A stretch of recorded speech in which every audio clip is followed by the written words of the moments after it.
लेकिन अभी मैंने ईशा की नमाज पढ़ी आपकी मस्जिद में, तो मेरा दिल बड़ा मर गया यार। मस्जिद चीख चीख के कह रही है कि मेरी तामीर कराओ, चीख चीख के कह रही है। पुरानी इमारत, बोसीदा मस्जिद नीची हो गई। हमारी बिल्डिंगें कितनी कितनी ऊंची ऊंची बन जाती हैं, कितनी हाई फाई हम बना लेते हैं, लेकिन यार एक बात बताओ, अपने घर इतने अच्छे, अल्लाह के घर की तरफ हमारी तवज्जो ही नहीं है। मैदान महशर में कहिए अल्लाह के घर हमारा दामन पकड़ के ना खड़ा होगा। जरा गौर कीजिए कि मस्जिद को बनाने के लिए रामतार आएगा क्या? मस्जिद को जानते नहीं हो आप मुझे? बेटा तकरीर सुन लो, आप जानते नहीं हो, फिर तकरीर पूरी तुम्हारे ऊपर कर दूंगा मैं।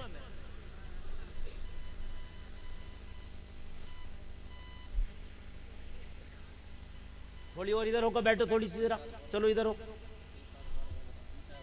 असल में हमारी बच्चियां भी बेहया हो गई। वजह यह है कि हमने हया का दामन बिल्कुल छोड़ दिया, हमें पता ही नहीं है।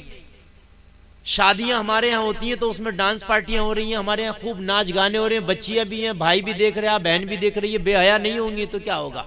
अब मौलवी की बातों पर औरतें हंसेंगी तो कयामत नहीं आएगी तो क्या होगा? बात समझिए आप, मौलवी की बातों पे औरतें हंसने लगे तो फिर कयामत करीब ही है जी। मैं तो कुरान और हदीस की बात बता रहा हूँ आपको, दीन की बात बता रहा हूँ, और उस पर औरतें हंसे, बात है कि नहीं? पुलिस वालों को देख के पहले बच्चे डर जाते थे, मौलवी को देख के औरतें छिप जाती थी। आज पुलिस वाला आ जाए तो उसकी बंदूक छीनने की कोशिश करते हैं गांव के बच्चे, बात है कि नहीं? मौलवियों की बातों पर औरतें हंसती हैं, कयामत नहीं आएगी तो क्या है? मुझे बताइए आप जी। भाइयों कयामत बहुत करीब है, थोड़ा सा जरा जहन नशीन कर लीजिए। मैं आप अर्ज कर रहा था कि मस्जिद हम ही बनाएंगे, कोई और नहीं बनाएगा। मस्जिद के लिए चंदा कोई गैर मुस्लिम नहीं देगा, यहूदी नहीं देगा, ईसाई नहीं देगा, इजराइल नहीं देगा, अमेरिका नहीं देगा। लोगों, इन मस्जिदों के लिए चंदा ये बस्तियों के गरीब ही देंगे। लेकिन काश हमें ये समझ आ गई होती, काश हमने इतना सोच लिया होता कि ये मस्जिदें भी मैदान महशर में हमारा दामन पकड़ सकती हैं, कि जिनकी इमारतें इतनी बोसीदा हैं, इतनी बोसीदा हैं कि मस्जिदों को देखो तो ऐसा लगता है कि यार गरीब आदमी ने भी अपना घर अच्छा बना लिया होगा, लेकिन एक मस्जिद है कि हम पूरी बस्ती मिलके भी उसे अच्छे से बना ना पाए। आपकी मस्जिद देख के ऐसा लगता है ये बस्ती बहुत गरीबों की बस्ती है, इतनी गरीबों की बस्ती है कि शायद जिसे खाना ना मिलता हो। मैं नमाज पढ़ के आया, मैंने देखा, अभी मैं नमाज पढ़ने मस्जिद में नहीं जाता तो नहीं देखता, मगर देखा। फिर मैंने और नजर उठाई तो मैंने कहा इसके बराबर में ये कौन सी बिल्डिंग है? तो मुझे बताया हजरत ये भी मस्जिद ही है। तो मैंने कहा ये भी मस्जिद है, उस पर छत कहाँ? बोले छत नहीं है, अभी ये छत के लिए चीख रही है। हाय हाय हाय हाय, एक मस्जिद पे छत है तो वो पुरानी इतनी है कि उसकी इमारत चीख रही है मेरी नई तामीर होना चाहिए। एक मस्जिद नई बनी है तो वो छत के लिए चीख रही है, उस पर छत नहीं है। हाय हाय हाय।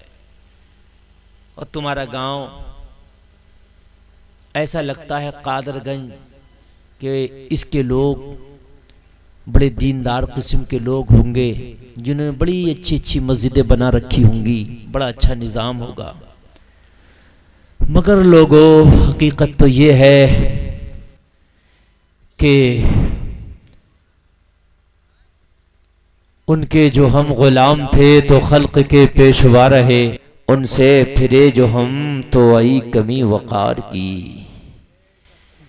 दी अज़ाने कभी यूरोप के कलीसाओं में तो कभी अफ्रीका के तपते हुए सहराओं में, दश्तो दश्ते दरिया भी न छोड़े हमने, बहरे जुल्मात में दौड़ा दिए घोड़े हमने।